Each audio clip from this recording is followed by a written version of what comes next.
Hey guys, today I'm here to talk to you about Caraval by Stephanie Garber. The story follows Scarlett and her sister Donatella, and they have a terrible home life. Their father is kind of an evil jerk. Scarlett is being forced to marry this man. Donatella doesn't want any part of it, and they decide that before everything really goes to hell, they're gonna go see this Caraval thing on this island and just kind of have a little adventure before they get stuck with stuff. Along the way to the Caraval, Donatella gets captured, and it's up to it's up to Scarlett to save Donatella by completing the Caraval, which goal is to save Donatella. The story has a sort of interesting premise, but that's about the end of the good things I have to say about this book. I want to lead off by saying that all of the characters in this book are awful. Like, every single one of them. Scarlett, she was easily the most likable character, but even then that wasn't by very much.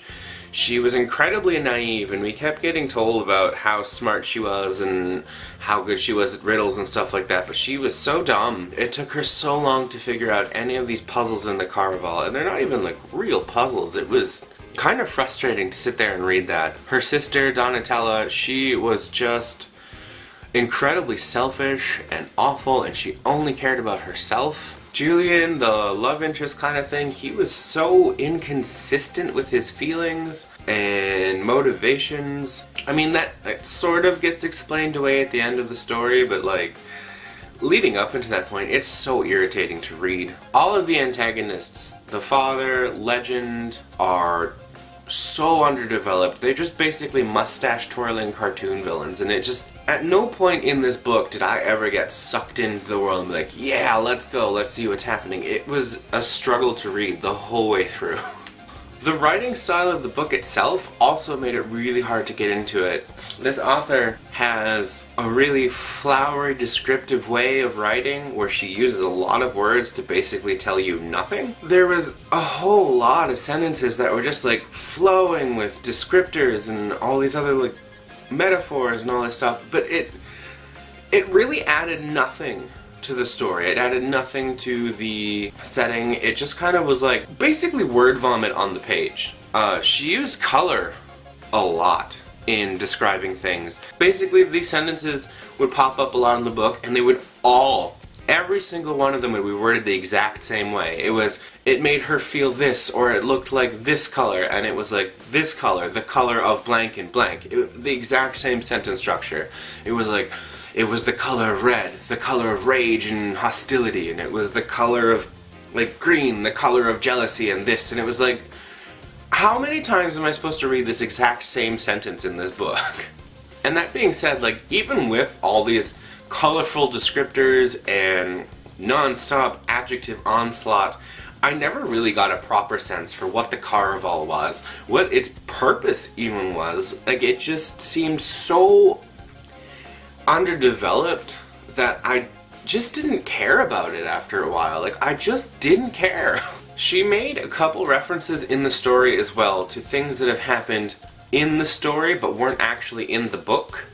And let me try and explain that a little bit better. When Scarlett and Julian are on the way to Caraval, Donatella's already on the island apparently. He dropped her off first and then went back to the boat to get Scarlett. I don't understand why that was a thing that happened to begin with, but that's not what I'm ranting about now. What I'm ranting about now is the fact that while Scarlett and Julian were on the boat, Scarlett mentions to Julian about how terrified she is when her father, the crazy cartoon villainy father, finds out that they've run away. He's gonna come looking for them and basically just like kill them, because he's psycho. And Julian says, oh no, don't worry about it, Donatella made it look like a kidnapping kind of thing. She ransacked the room, left her ransom notes, stuff like that. And Scarlett's like, oh, that's why when I went into her room it was a mess. And it's just like, I had to go back and reread a few pages and like skim over things, because it's like, at no point in the actual story does Scarlett go back to Donatella's room to see that it was ransacked. She just like, oh yeah, I totally did that and that's why that thing happened. And it's like, no you didn't. No you didn't. I don't know why that upset me so much, but it did. Like, it made me so mad. Ah! And The ending of this story was a hot mess too. They was supposed to teach you some morality lesson or something. It was some weird lesson for Scarlet about her priorities, but it was so twisted and mean, and it kind of made me hate Donatella even more than I already did throughout reading this book. It was so mean, and the whole Caraval idea is so mean to Scarlet, and I don't even like Scarlet, but like, she was really mistreated throughout this whole book if you think about it. You know what? I'm gonna rant about it because I gotta get it off my chest. So this next part is a little bit of a spoiler. I'm gonna hold my hand up like this and probably put like a little subtitle on the bottom that says spoiler. So if you don't want to actually get spoiled for the ending of this book, just kind of fast forward a little bit until I put my hand down and that little spoiler thing goes away. But here we go. 3, 2, 1. The whole morality lesson of this book, and it makes me so mad, is that Scarlet was only going to be able to save her sister Donatella by being willing to die for her. How messed up is that? The only way to save your sister is to be willing to die for your sister. How in the f***? Also, nothing in the Caraval actually mattered. The entire thing was reset. All the character deaths, all the trauma, all of that meant absolutely nothing. There was nothing in the beginning of this book that changed by the end of it. It was just... Oh, I'm mad.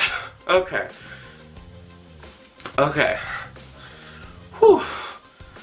I got real emotional there.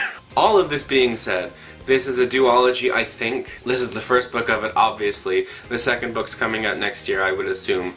The first book wraps up well enough that I probably won't read the second one just for, you know, my own sanity.